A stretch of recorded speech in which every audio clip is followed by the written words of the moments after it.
Good evening everyone. So today we are discussing the topic tensors. My name is Divyanshi Yadav. So a tensor is a generalized mathematical quantity in scalar. These are the rank 0 tensors. क्योंकि इसमें कोई direction नहीं होती है इसलिए हम इसे rank 0 का टेंसर कहते हैं. वैसे ही वेक्टर्स में जो है एक डायरेक्शन हमारी होती है तो वो हमारा रैंक 1 का टेंसर कहलाता है.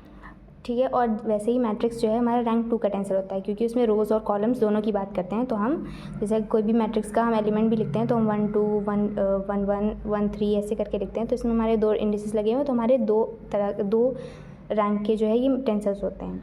ठीक है. Tensors can be represented using indices. जो हमने ये एलिमेंट्स लगाए हुए हैं ये हमारे इंडिसेस कहलाते हैं. ये अपर इंडिसेस लोअर इंडिसेस दोनों तरीके से हो सकते हैं.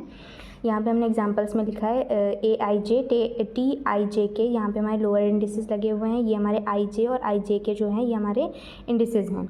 इंडिसेस भी दो तरीके के होते हैं. एक होता है हमारा फ्री इंडिसेस और दूसरा होता है हमारा डमी इंडिसेस. जो हमारा इंडिसेस जो है फ्री इंडिसेस हमारा जो होता है वो होता है जो हमारा इंडिसेस एक बार रिपीट नहीं करता, सिर्फ एक ही बार आता है.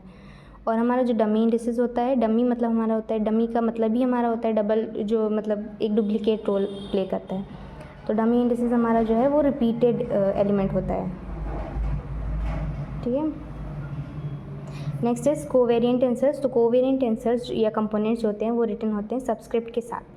ठीक है. सबस्क्रिप्ट हमारा क्या होता है, जब हम लोअर इंडिसेस लगाते हैं उससे हम सबस्क्रिप्ट कहते हैं. जब हमारा इंडिसेस लोअर एरिया में लगता है तो हमारा लोअर इंडिसेस या फिर सबस्क्रिप्ट कहलाता है. ठीक है. इसकी रैंक हमारी हमेशा 1 रहती है अगर हम कोवेरिएंट टेंसर की बात करते हैं. ठीक है.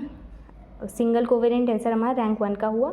इसका ट्रांसफॉर्मेशन लॉ जो है वो इस तरह से रिप्रेजेंट किया जाएगा. ए सबस्क्रिप्ट आई में है. इसी को सॉल्व करने के लिए हमने जे जो है एक एलिमेंट लिया है जिसके रिस्पेक्ट में जो है हम इसका ट्रांसफॉर्मेशन लॉ निकालेंगे.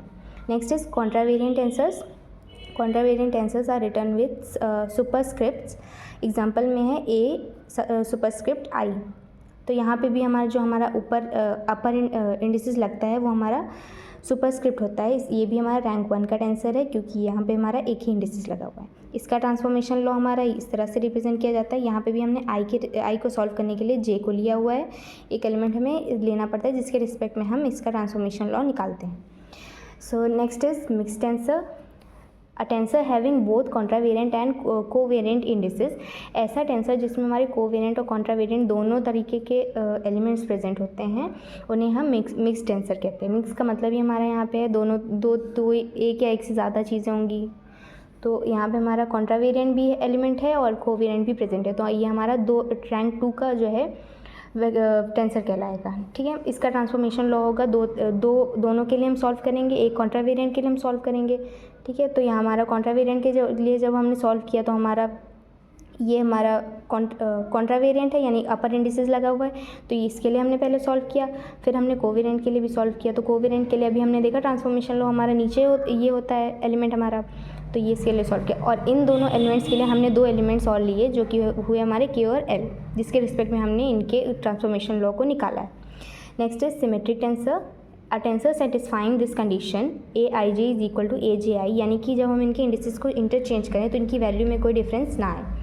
ठीक है. एग्जाम्पल में हमने लिया हुआ है A इज इक्वल टू कोई मैट्रिक्स है हमारा इस फॉर्म में 2 5 5 3 इसके फॉर्म में हमारा कोई मैट्रिक्स है. इसमें हमने एलिमेंट को लिया है कोई भी हमने एलिमेंट लिया है ये 1 2. ये हमारा 1 2 एलिमेंट ये जो पहली रो का दूसरा जो एलिमेंट है वो हमारा 5 है. दूसरा उसी के हमने इंडिसेस को इंटरचेंज कर दिया है 2 1 कर दिया है. तो ये भी हमारा 5 निकल गया है जो कि हमारी इस कंडीशन को सेटिस्फाई कर रहा है. तो ये इससे हम क्या करेंगे, हमारा सिमेट्रिक टेंसर ये कहलाएगा. Next is skew symmetric tensors. A tensor is called skew symmetric if interchanging indices changes the sign.